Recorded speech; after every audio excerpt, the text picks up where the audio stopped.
बासमती चावल बेचने वाले एक सेठ की स्टेशन मास्टर से सांठगांठ हो गई। सेठ को आधी कीमत पर बासमती चावल मिलने लगा। सेठ ने सोचा कि इतना पाप हो रहा है तो कुछ धर्म कर्म भी करना चाहिए।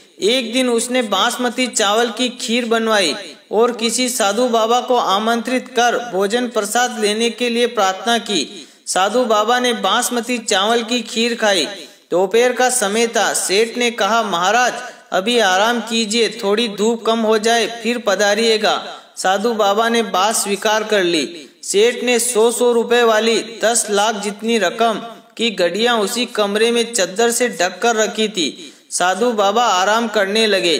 खीर थोड़ी हजम हुई। साधु बाबा के मन में हुआ कि इतनी सारी घड़ियां पड़ी है, एक दो उठाकर झोले में रख लूं तो किसको पता चलेगा।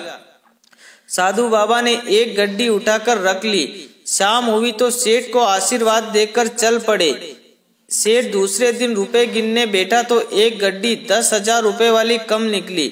सेठ ने सोचा कि महात्मा तो भगवत पुरुष थे, वे क्यों लेंगे। नौकरों की धुलाई पिटाई चालू हो गई। ऐसा करते करते दोपहर हो गई।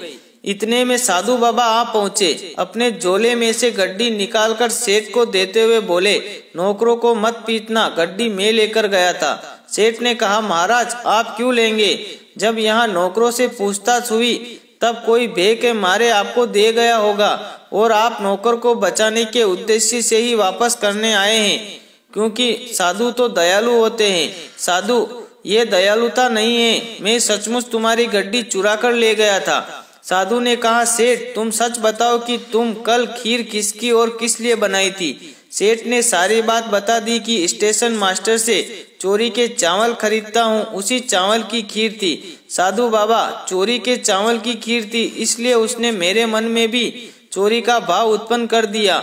सुबह जब पेट खाली हुआ, तेरी खीर का सफाया हो गया, तब मेरी बुद्धि शुद्ध हुई कि हे राम, ये क्या हो गया। मेरे कारण बेचारे नौकरों पर न जाने क्या बीत रही होगी, इसलिए तेरे पैसे लौटाने आ गया।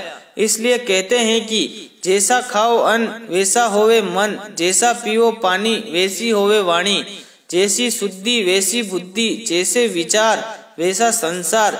इन सब बातों का हमारे मन पर बहुत गहरा प्रभाव पड़ता है। इसलिए सदा घर में मेहनत और ईमानदारी से कमाए हुए धन से ही भोजन लाए। घर में बने हुए भोजन का ईश्वर को भोग लगाकर भोजन को प्रसाद स्वरूप ग्रहण करना चाहिए। दोस्तों, कहानी कैसी लगी कमेंट करके जरूर बताएं और कहानी को ज्यादा से ज्यादा शेयर करें। फिर मिलेंगे एक छोटी सी प्रेरणादायक कहानी के साथ। जय हिंद, जय भारत, जय श्री राम, हर हर महादेव। दोस्तों, कहानी को ज्यादा से ज्यादा शेयर करें।